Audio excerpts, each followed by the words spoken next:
Friendo, Steve here. And Larson. And welcome back to Going In Raw News Beef. Yeah, that's right. We're going to be talking some news today, and we're going to be answering Friendo questions. That makes it a news beef, a beefier version of news brief. Yes. It's Monday. Before we get started, obviously, people out there probably want to know, Friendo Fest 24, wild success. And I say wild success given that you and I both lasted the 24 hours. No naps. People are going to want to know, how you feeling, Larson? Oh, I feel all right. I slept for a handful of hours, like 3 hours after we finished, and then got a good night's sleep last night, so I feel pretty good. Tonight for the Raw recap might be a different story. I might be kind of on fumes by then, because generally it takes me a day or two to fully recuperate from not sleeping much the night prior, but I'm all right. I'm all right. I actually feel better than I thought I would be. Yeah, I feel okay. I thought that I was going to stay up for a little while. I always feel guilty because, like, Lacey was doing stuff. You know, she took all the kids to, like, Target yesterday. And granted, a couple of them are, like, almost friggin' adults or, like, almost 18. But, like, you know, she's like, oh, yeah, you know, they're all milling about and stuff. But no, she was totally cool. She was like, hey, you need to be sleeping right now. So, like, I took a nap for about 4 hours or so. And then I went to bed at I was back into sort of my regular routine. I fell asleep around 1 a.m. So I feel pretty decent. Yeah, I don't know how I'm going to feel tonight for the Raw recap, but I'm gonna chill out today. Probably go for a long walk. But yeah, I think more than anything though, you and I both want to say thank you so much to everybody. Man, we didn't get below 400 viewers during the entire time. We were around 380s a couple times. Yeah, we got below 400, but it wasn't. I mean, I was in the wee hours, especially. I was expecting 20, 30 people to watch. No way did I expect nearly 400 the entire time. Yeah, it was pretty insane. Huge thanks to a couple of the Friendo mods for helping us stay afloat. Big thanks to the Enforcer who was there for a lot of it. Yep. I won't divulge like sort of the details, but Larson and I've already sent this off. Larson and I put our heads together and say, hey, let's give this guy a bit of a payout because he's there for every single pay-per-view, you know, shouldering a lot of it. So so hopefully, you know, Enforcer, that's, you know, it's the least we could do. So he has that waiting for him right now. But, you know, also Alex C., Sandra, Wayne-Maker, I hate saying this, I really do, but even Ricky Scurvy somehow. You know what, man? After talking to him a little bit on the stream, I want to lift the ban. Or don't ban him anymore. It's kind of hard. Ban. Here's the thing: I want to ban the ban on him. I was trying to say I want to lift the ban on Ricky Scurvy. It's like a joke we have. He says something, he gets banned in chat. I don't even know how that started. I don't know either. No more. I'll be honest with you. Like there was a bit of a double turn there.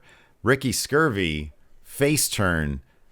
Mr. Dope might be a heel now because this guy deleted NBA 2K20 off his rig, so off his PS3, so we couldn't play that, and that's something that we all really wanted to do. So he turned on Ricky Scurvy in that respect, and then instead of hanging out with us the entire time, he opted to be selfish and get sleep so that he could watch football the next day. Mr. Dope, the new heel, the new guy, he should be banned. I'm happy you brought up sleep because not only did we not sleep that night, but a lot of friendos stuck with us basically the entire time. Anthony F. was there the entire time. Ricky was there almost the entire time. Rich was there a lot. More on Rich later. Sandra was pretty much up all night. Enforcer was there a good chunk of it. There was a lot of friendos who were there for a vast majority, if not the entire stream. It blows my mind that people would sacrifice sleep just to watch us, but it is very much appreciated. Ed Fry says he made it 18 hours. That's awesome. So yeah, it was Mr. Dope said I missed the late night. I had to sleep.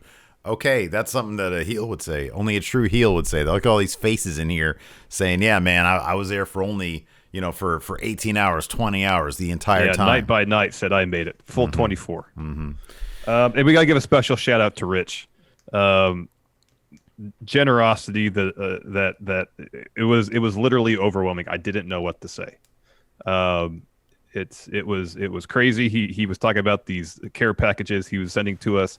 Never did I expect it to be what it was, and it was overwhelming.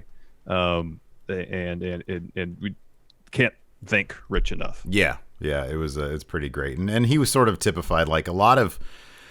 It was afterwards we were all very exhausted, obviously, but like hearing so many people, say so many nice things about our community. And, it's like, dude, we have to say this. Like, yeah, we might have set it up. We might be the catalyst. We might be the house, but it's the housemates, the people inside, it's the family inside that makes the Friendoverse what it is and how great it is. And that's on you guys, not us.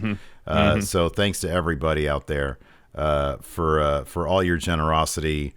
For all the kind words, and yeah, it's a pretty great thing. What we saw. It truly is.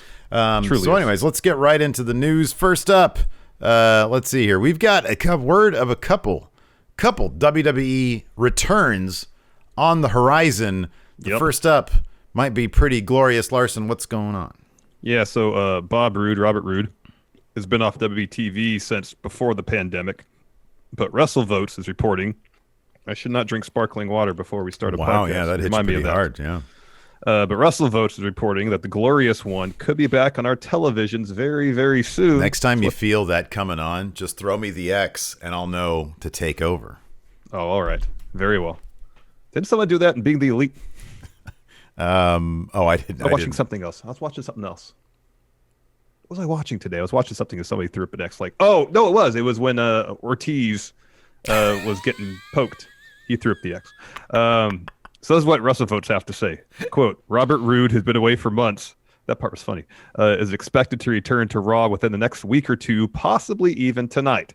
So I'm going to fast forward a little bit. One of the things on the Raw preview is a triple threat match, tag match, to determine new number one contenders for the Street Profits. It's Seth and Buddy. They ain't winning. Yeah. Garza and Andrade. They ain't winning. They're definitely not winning. And then Humberto Carrillo and Dominic Mysterio. Now, they could have them win, but, Dolph and Bob Roode have been a tag team in the past. When Dolph came over to Raw, I believe he mentioned Bob Roode. The possibility exists they could get back together and interfere in that particular bout, say, hey, we're back. We want a shot at those tag titles. So that's definitely the most likely scenario, but man, I know he's a bit on the old side. He looks amazing still. Have him debut him in a video promo wearing the suit. Give him a restart. Oh, I would love NXT Bob Roode back. At this point, dude, I would way much prefer a generic theme song over that damn Glorious song that basically killed him the moment he got to main roster. I know he's been a U.S. champion. He's been a tag champion. We have never really seen him live anywhere close up to near his potential on main roster. Let's just reboot the guy and give us a serious let's just see NXT Bob Roode again. The thing about NXT Bob Roode that I really, really, really liked is that he was a tactician. He was a strategist, in ring. That first match against Nakamura was all strategy. He saw Nakamura make a mistake. He jumped on it. And we just haven't seen that on main roster. We just haven't. Yeah. Haven't. Yeah, so it looks like also another WWE act that has been off TV for a while may be coming back soon because Fightful Select, they're great. Go subscribe. They're reporting that WWE Creative has been told to come up with ideas for the Forgotten Sons because there might be plans to bring them back to TV soon, though Fightful does add, we're not sure what they are or if what, I'm sorry, we're not what sure the plans are. What the plans are or if Jackson Riker would be involved. But we've been told Edge has provided some advice to them. Well, if Edge provided Riker some advice about watching what he tweets, it doesn't seem like Riker really listened to him recently because he posted something about wearing masks. Yeah, it was like weird anti-mask stuff. Idiot. I'm sorry. If you post anti-mask stuff, you're that. So yeah, anyways, man, it really sucks for the other two to have gotten caught up in that stuff. I mean, at the very least, I have no idea what their philosophies are similar to that at Jackson Riker. but they didn't tweet those things. Even if they 100% agree with them, they were smart enough not to tweet them. So I don't really think they should have been caught up in that. He didn't do anything anyways. He didn't. Just take him out of the group and leave the other two guys. Let them talk. They talked plenty. Yeah. They talked just as much as him. You didn't need him milling about. It was always confusing. Because obviously the guy looks amazing. Yeah. I don't know why he didn't wrestle. You can speculate on that, I guess. Yeah. But no, he never wrestled or hardly ever wrestled. He rarely wrestled. Cutler and Blake were developing into a pretty solid tag team. They were. I know. They totally were. And they actually did more on main roster to solidify their characters than they ever did in NXT. Yeah. Yeah. In terms of getting at their motivation. Yeah.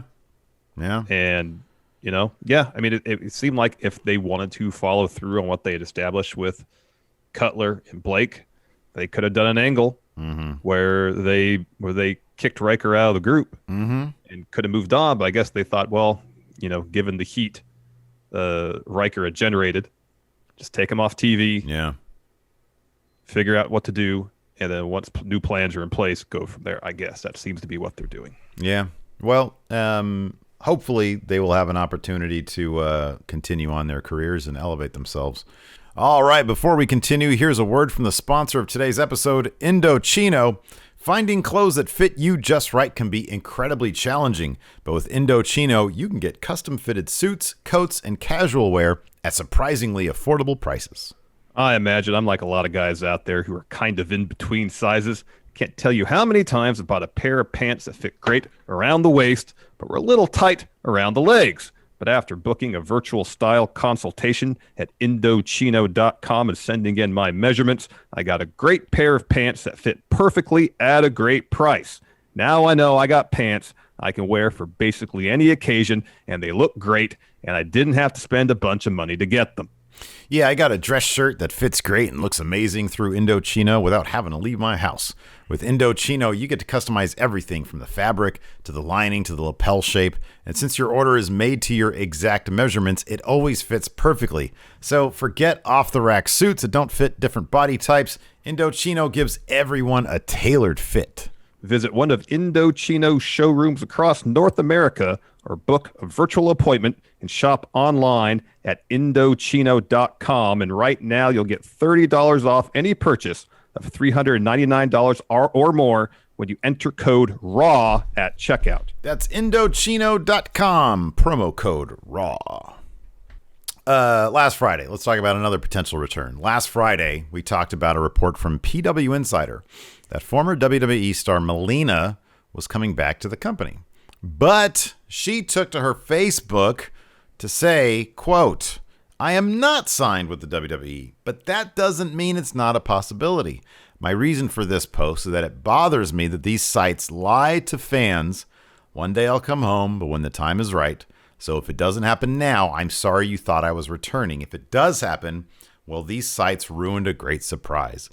For what it's worth, we made sure to do spoiler alerts up and down on this one. She says, you should be upset that they cheated you of that moment if it happens. PW Insider's Mike Johnson responded to Melina's denial, stating, and these transcripts come to you from Heel by Nature. Yeah, that's where I found these quotes. I'm not entirely sure if it was on like the PW Insider Elite podcast. Heel by Nature didn't specify, I don't think. So anyways, just want to put that out there. Okay, cool. My thoughts are a big part of the Edge 24 dealt with his decision to deny our report he was returning because we were right. He was returning. He was right when he was returning, and even when he was in Pittsburgh to be cleared to return. My thoughts are John Morrison went on Twitter and denied his return when we reported he signed to return. We reported she came to terms to return and could be returning within the week to WWE programming. Those are my thoughts. So time and time again, wrestlers will deny it up and down. It's a popular tradition to criticize the dirt sheets for this. And I think that look, there is a business of pro wrestling that if you want to be surprised by stuff, don't read the dirt sheets. You can keep the element of surprise. If you just don't read the dirt sheets, it's completely within your power. There is a significant audience out there who is interested in the business of professional wrestling. And that's what we talk about here on the show. We do it as two fans who want to know more about the business of pro wrestling, and that's why we talk about it, so that we can talk about it with you, the friendos. Exactly.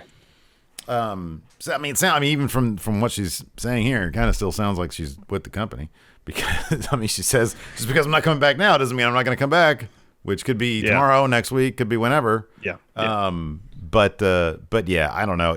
I get it. You know, the dirt sheets, they'll catch their heat from the wrestlers because that's what they do. There's always this weird back and forth, and I'm sure, no different than when leaks happen, for example, in the movie business. I'm sure they don't want all that stuff out there.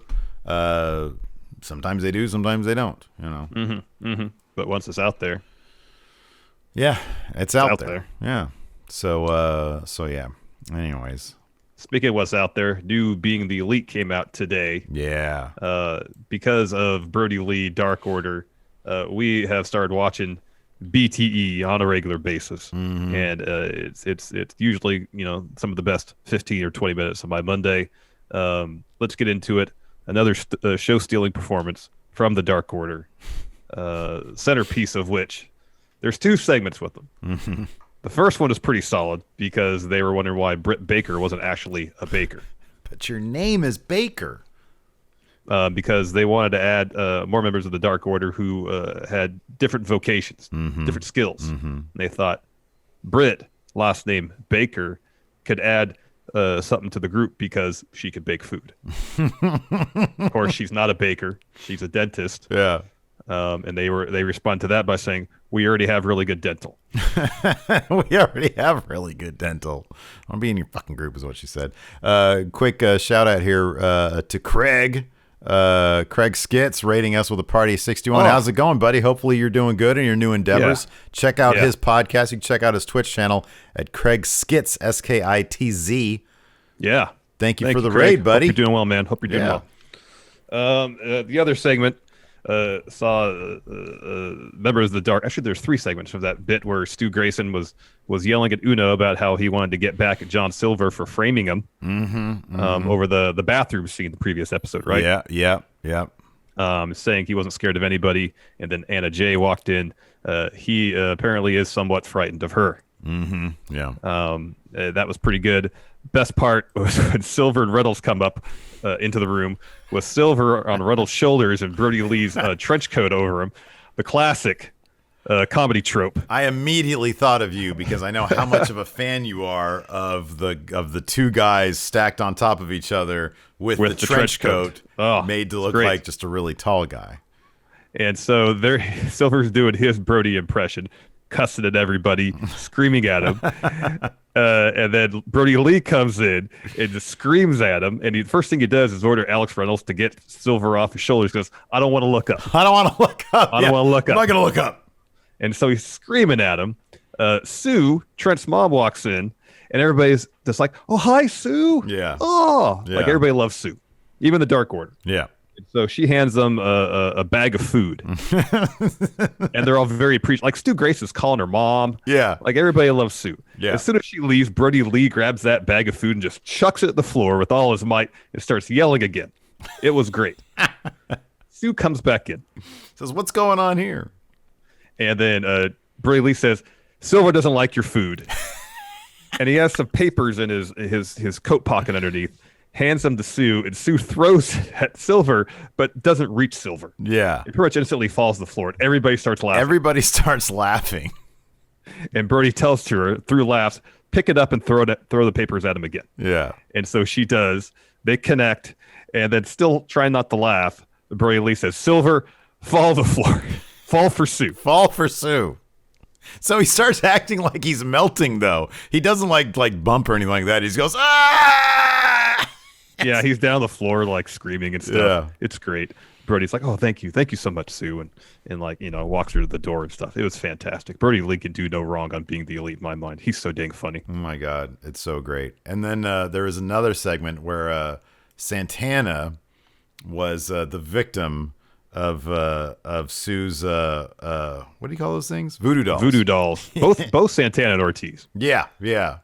That was pretty darn funny too. That was funny. Yeah. At one point, Brandon Cutler was trying to scrounge for some of the money that the Young Bucks threw it in Tony Khan's dressing room, and so he was trying to get that. And then Colt Cabana, thanks to Doc Samson, had his face. It wasn't Doc Samson. That was the thing. Doc Samson wasn't in, so it was that's right. The athletic trainer they had there. Yeah. And so he had his face transformed to look like Michael Nakazawa. Because he had, I didn't know the origin of the Colts face thing. I wasn't watching. I think that happened a couple weeks ago. I wasn't watching. Gotcha. So yeah, that was really good stuff. Fun show. Yeah. Hopefully another fun show tonight. I'll be honest. Hey, can I be honest? Like with being the elite, I always fast forward past anything that isn't Dark Order, and then if it looks funny, I'll go back to it. But like when it's just the Young Bucks and Cutler talking about, hey, it's another Dynamite tonight, I'm like, scrub till I see the dark. Oh, there we go. Yeah. I watched the whole thing. You only really need to watch the Dark Order part. Well, the Santana Ortiz stuff was good. Yeah, that was funny. Yeah. Okay, before we continue, here's a word from the sponsor of today's show, forhims.com. Hey, Larson. Yeah? Is that hairline of yours starting to move backwards? Because 66% of men start losing their hair by the age of 35, but I'm here to tell you that the best time to prevent even more hair loss is to do something right now while you still have some follicles on that dome of yours. Well, Steve, thanks to the wonders of science, hair loss can be optional. It's time to write a new chapter, one where you have hair. Hims helps guys be the best version of themselves with FDA-approved products to treat hair loss. Yeah, Hims connects you with licensed medical professionals online. All you got to do is answer a few questions to see if FDA-approved hair loss treatments are right for you. If approved, products are shipped directly to your door. That means you can say goodbye to awkward in-person doctor's visits and long pharmacy lines. Today, Hims is giving you their best offer yet. If you're not happy with your results after 90 days, Hims will give you a full refund. And right now, Going in Raw listeners can get their first visit absolutely free. Go to forhims.com/GIR. That's forhims.com/GIR. And the full refund of price paid available for first 90-day supply. Refund requests must be made between 90 and 180 days after product shipment is delivered. Prescription products require an online consultation with a medical professional who will determine if a prescription is appropriate. Restrictions apply. See website for full details and important safety information. Remember, that's forhims.com/GIR. Let's talk Raw tonight. There's 3 announced matches. First, as mentioned earlier, triple threat tag team throwdown determines Street Profits Clash of Champions challengers. If it's not Dom and Humberto, I wouldn't be surprised if it's Bob Roode and Dolph. Next, Keith Lee to battle Drew McIntyre for Golden WWE Clash of Champions opportunity. This match we saw this week. Do it again this week, seemingly with the same stipulation. And then finally, Braun Strowman and the undefeated Dabba-Kato clash in Raw Underground. Kind of looking forward to that. That'll be interesting. I like that. This is an opportunity for them to start really doing something with Raw Underground. I hope they follow through on it. I really hope it's not, hey, let's show 15 seconds of it and then go to commercial, more segments in Thunderdome, and then like 20 minutes later we get a little bit more Braun. Like, yeah, let's see the whole dang match play out, man. I want to see a fight. And actually have it lead to something. Yeah. You know? It probably won't be, but one could hope. Anyways, you want to answer some questions? Yes, let's do that. Oh, okay, so here we go. Dabbing with Dan says, best friends tried to kill Colt by pouring gold on him. Okay. So he's been running around backstage trying to find a doctor to fix his face. Oh, it says, okay, so Muted Mayday says the best friends tried to kill Brandon, but got Colt instead and poured gold on his head. Oh, my gosh. I'll have to see that one. All right. Yeah, questions. Let's see what we got here. I believe this is Mikey Omega. Right? Is that who this is? Who are we looking at? At Omega level? Yeah. Is it his name like Jushin Thunder or something? Yeah. Okay, that's Mikey. Best facial hair in wrestling. Probably Brody. Yeah. Probably Brody Lee. Yeah. Yeah, agreed. Or Daniel Bryan. Daniel Bryan's got a nice beard. It's official now. Serena Deeb is also All Elite. Yes, that was announced today, I believe. Let's see here. A White Brownie. I don't know why I said A White Brownie. White Brownie. Nick says, with NXT not leaving Full Sail anytime soon, how'd you guys make NXT more appealing? I think NXT is... Well, if it was me, I'd put NXT in the Thunderdome. But NXT at Full Sail is fine. It's fine. It's not that far removed. You've mentioned this several times. It's not that far removed from what it was pre-pandemic. It's already such a small venue, such a small space.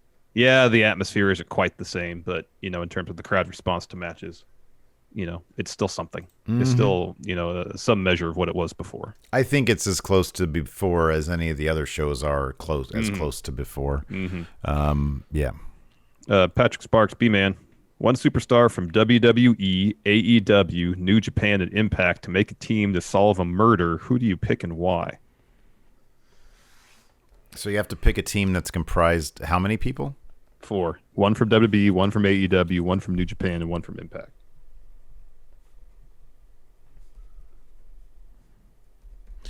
So from Impact, it'd be Sami Callihan.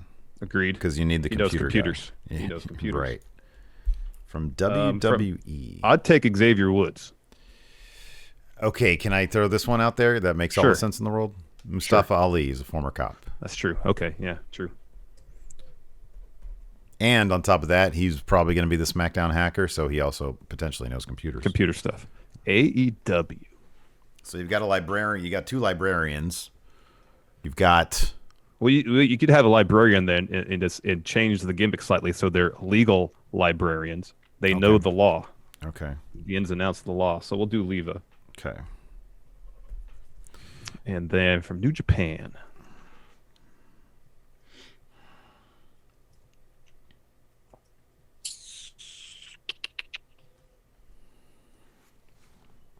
I mean, you got Ali. He'll be the good cop. You need a bad cop.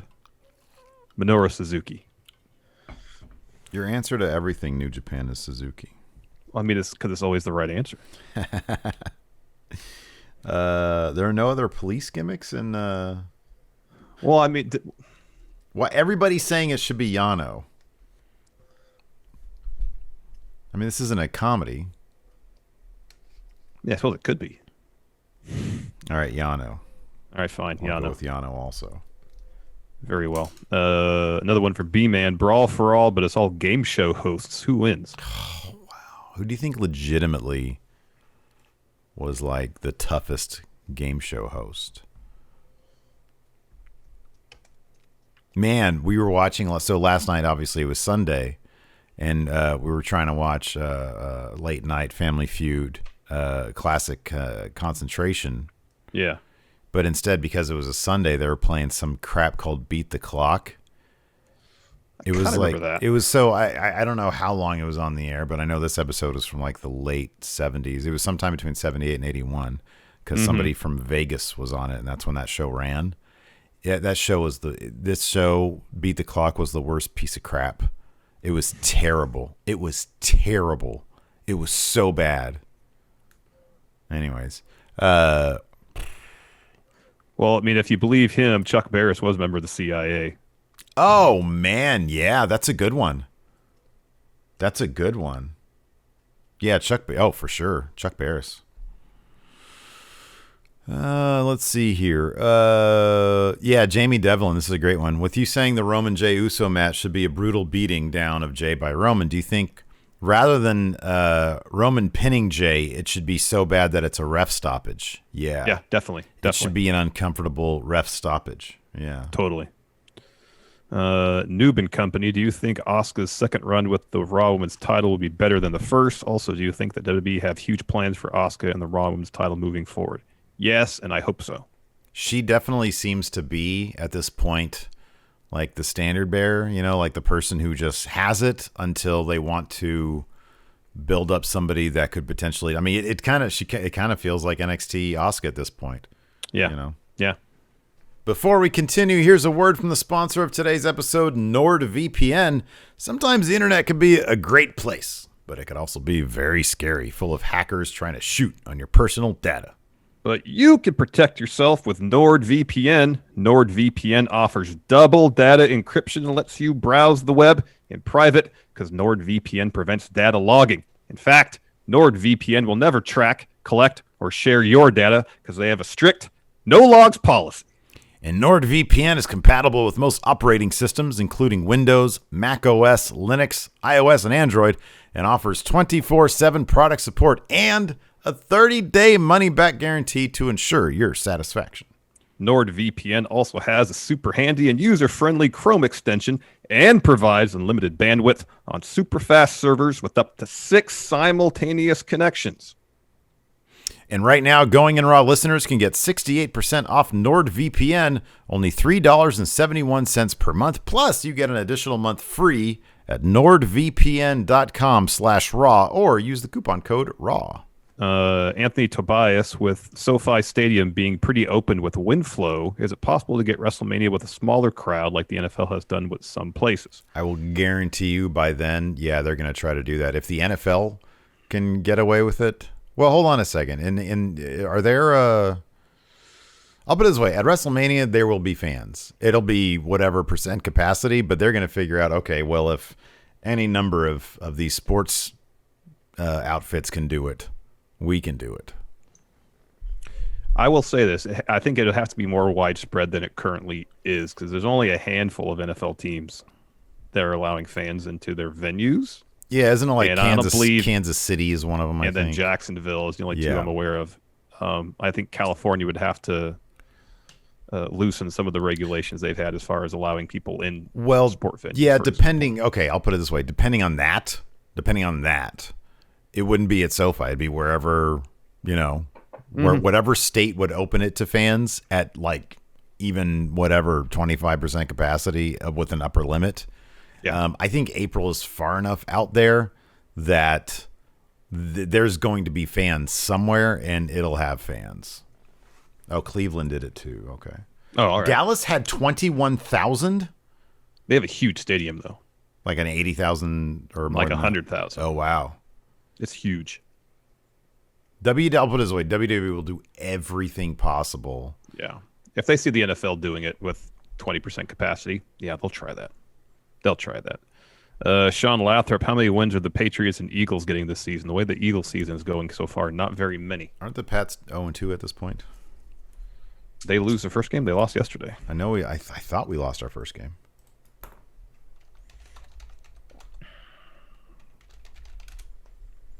Greg Morris, am I the only one worried about the Spectre? Oh, we're 1-1. We're 1-1. That's what I thought. 1-1. I'm the only one worried about the Spectre, Charlotte returning and beating Asuka again. No, because I think the best potential story for Asuka is finally beating Charlotte. Mm-hmm. I agree. Matt Durrat, did you guys enjoy Battlegrounds? Also, did you guys last the full 24 hours? Yeah, we lasted the full 24 hours, Matt. We didn't play much of Battleground.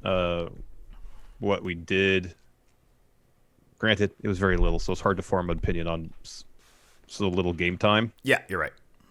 Wasn't that impressed with the 10 minutes with it. Okay, so I will say this. I saw a tweet from our friend Tony Pizza Guy, and he said that unlocking stuff is actually really easy to do. All right. The gameplay, I thought, look, I'll be honest, I prefer the sim stuff. If the custom creation was much deeper, I could get on board with the gameplay as long as I sort of take some time to figure it out. Agreed. What I think you and I would love to do is to see how creative the Friendos can get. Oh, shit, I don't know if you can upload. I don't know if you can upload your own characters. So, like, we wouldn't be able to play with Friendo I don't know about creations. that either. I didn't notice. I don't know if you can upload characters. Yeah, I didn't notice that either. Yeah. So if you're able, I'm sure somebody in chat here will let us know.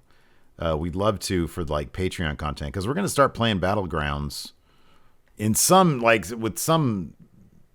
to some degree for the bonus content for the Twitch subs, for the patrons, for the YouTube channel members, for Friendo Club TV. We're going to do that. Okay, so it says TNA man, no, you can't. WWE Battlegrounds has no.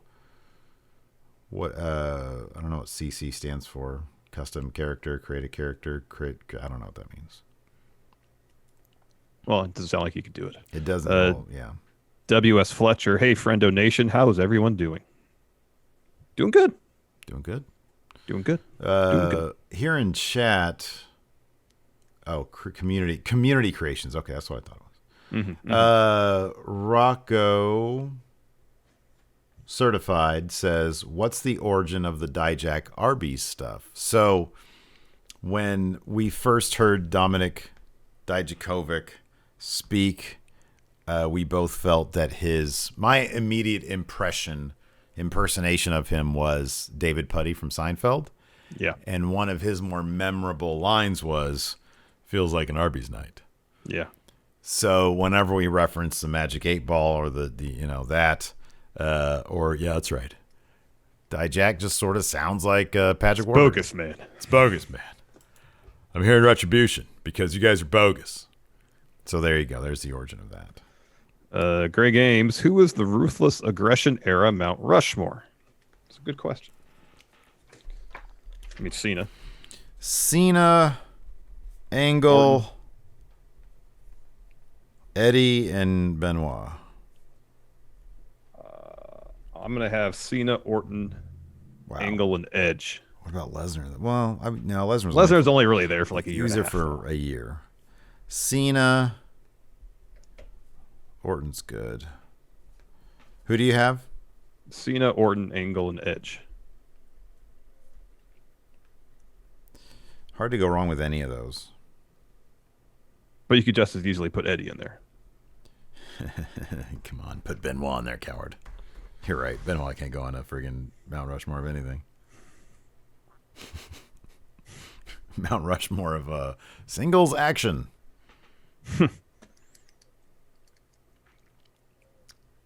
Okay. All right, yeah. NJWP, last week you talked about faction breakup stories and how they are not always good. Can you tell us about one story that was good and one that was really bad? One story that was good. Here's a story of a faction breaking up or splitting that was bad. When the Elite left Bullet Club. Oh my gosh. They all just said on Twitter, yeah, we're not in Bullet Club anymore. We had to do so many mental gymnastics to be like, okay, maybe this is part of a bigger thing that they're going to do. And then it's like, no, it wasn't. It wasn't. They just left, and New Japan didn't want to like give them any rub by putting him on like the New Year's Dash or anything like that. They were just like, no, you guys, you're done now. You're gone. Thank you. Yeah. As far as a good faction split story, I mean, the Shield wasn't bad. The Shield broke up. They did that all right. Could they have done it better? Maybe, but it wasn't bad. When the NWO split into two factions, that wasn't very good either. Mm-hmm. Oh, like when Evolution started to dissolve. They always handled that pretty well, like when Orton got beat up. When Batista gave Triple H the thumbs down. That was all good stuff.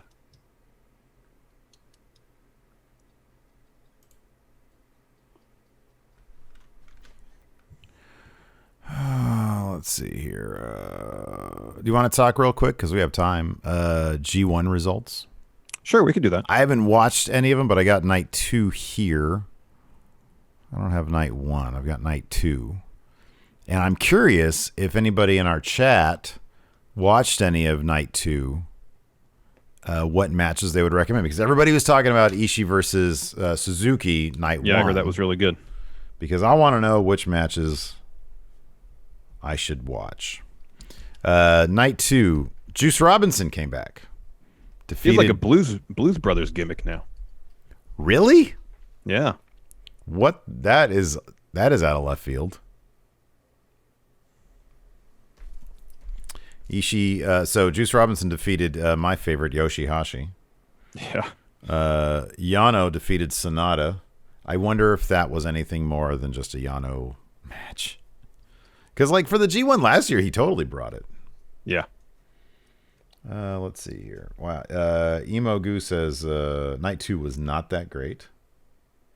Apparently Naito versus Tanahashi was good though. That is not shocking. So yeah, Naito defeated Tanahashi. Naito Tana. Zack Sabre Jr. defeated Evil. Wow, boy. Freedom KME says it was just clothes, not a gimmick, as far as Juice, the Blues Brothers thing. That's cool. I like the. I mean, I like the Blues Brothers. They dressed cool. Yeah. I like that better than whatever he was doing before. Easy Mode said Yano used the same finish he did against Mox on Sonata. Isn't that where didn't he like tape him up and get a count out or something? Okay. Let's see here. And then Kenta defeated Hiroki Goto. So that's cool. Yeah, I might check some of that stuff out today. Yeah. Freedom says that Ibushi squashed Okada the other night. Oh, night one? Really?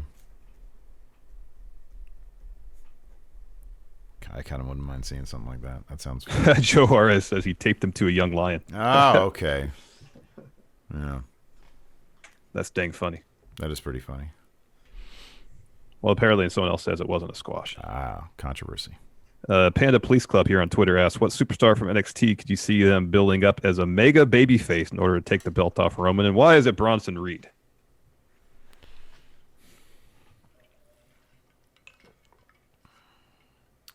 Okay, so who's in that the gauntlet match so far? It's there's Reed, there's Thatcher, Grimes, there's Grimes, O'Reilly, and Kushida.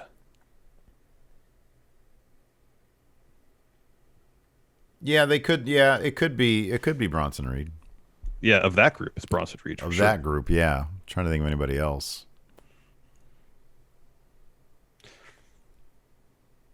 Adam Cole, maybe. Yeah, maybe. Be interesting to see what they do with. Was he even on NXT this past week? Mm-mm. He didn't even have like a video package or anything. Not that I recall. That dude is taking some time off. Yeah. Is he streaming right now? He was early. Yeah, he's streaming right now. He's streaming right now. Playing Borderlands 2 right now. Nice. He's like, good hey, for him. Hunter, I need some time off because I've got this Borderlands 2 playthrough. Is it 1 or 2 that he's playing? 2. 2? Okay. Lord Ziffer has a question here. Fantasy book a match for Balor at Survivor Series. Oh, dude, he'd be in the champ versus champ. Well, they didn't do that last year. They do it. I want them to do it again this year. Who were the champs last year? Last year it was the championship matches were Cole versus Peter Dune. Yeah. And then it was Brock and I know not Balor. It's Brock and I can't remember who Brock faced. Who did the Fiend? Because the Fiend was champion last year. Brock versus Ray. That's right. Yeah, that was a good match. That was a fun match. Brock and Friend. And then Fiend versus Daniel Bryan. Oh, that was a good match too. Mm-hmm. If they go that route again, I mean, dude, just do the. Well, that's a ways off. I was gonna say then the person who comes out of the Eliminator, but that's a ways off. Yeah. I don't know. I think also. Yeah, I think whoever wins the elimination match Wednesday gets their shot at TakeOver. Oh yeah, that's right. So if they do that, then it'd be Pete or Finn Balor. I mean, I don't know. Maybe Karrion Kross will be back by then. I don't know. Maybe. Or it'll probably be Balor versus Gargano or something. I would just prefer them to go back to champion versus champion. I think that's a lot of fun. I mean, dude, at this point, I don't think they ever did that with the top titles. Did they? I think even in 2018 when they were doing brand versus brand, the champions had the top champions had defenses. I thought. Really? Yeah. Brock defended against. Oh no, you're right. Sorry, the year before that, Brock defended against Daniel Bryan. That's right. I forgot about that. The year before that was Brock and AJ. The idea of Roman facing off with Drew. Like a heel, it's a great thing, man, because you literally have, like, Balor's a tweener. He can go up against anybody. You got Drew as a solid face, assuming he's still going to be a face. And even if it's not him, you got, and the only other person that's going to be is Orton. You got Orton as, a solid heel, but up against Roman as a solid heel. That's good stuff right there. That's really good stuff. Yeah. Nicholas Grosskirth says, is New Japan having buyer's remorse on Evil? No, I think they wanted to give him kind of a shot to kind of, put a little wrinkle in the story with Naito. and I'm guessing that's what was accomplished. I don't think they had. I mean, I could be wrong, but I didn't know if they had any sort of plans on having Evil as champion long term, or just kind of like a little story for Naito. Given that it was literally the next big show they had, yeah, I think you're right. I think it just seemed like they were tossing a wrinkle in there for Naito. Maybe if the reaction was a lot different to Evil having won, I mean, I guess it's possible that they would have like. Maybe it was a test balloon. Maybe they were floating it out there. Yeah, that was a pretty perplexing one. But then again, I don't really keep. Everybody kind of said that though. And people who do keep up with New Japan were still kind of confused about that one. Dang MQ mentions this. I noticed this on they did a little mini documentary on NXT UK coming back. Peter Dune, apparently a producer for NXT UK. That's awesome. That's really cool. And he's ripped. He's in great shape too. Oh, I haven't seen him. That's awesome. Yeah, he put a picture up. He's ripped. That's cool. I know. I missed that guy. It's interesting if he's over there in the United Kingdom, why they just don't have him involved. I mean, it's cool that he's producing. Maybe they just have, such high hopes for him in NXT Prime that they don't want him to wrestle in NXT UK for the fear that might seem like a step down. I don't know. Oh, I think you're probably onto something. I think probably it's this guy's too big for the UK. We have to roll with the guys that we have right now to build them up. And yeah, you could do like, I don't know. You're sort of damned if you do, damned if you don't, because you could use him to try to get somebody else over, but he's such a big deal that like you can't have him lose. You just have to make the other guy have a really strong showing, Mm-hmm. Mm-hmm. Jorge D says, if you guys want tag team wrestling in WWE, then NXT UK has a really good division right now. Yeah, I might check out. I was sort of half watching. during whatever our NXT review last week, or in the lead up to it, anyways. Favorite customer says, why was Jay White an IWGP champion? They obviously have really high hopes for Jay White. And I think they did it how they did it because it kind of mirrored Okada's rise as champion. Mm-hmm. When Okada beat Tanahashi, he was at the pay-per-view following Wrestle Kingdom. It was kind of a challenge out of nowhere. And it's the same thing with Jay White. Yeah.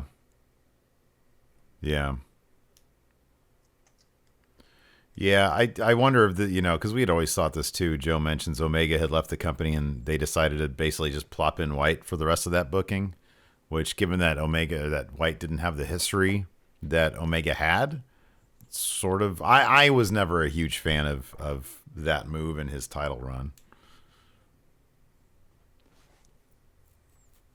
Fair enough.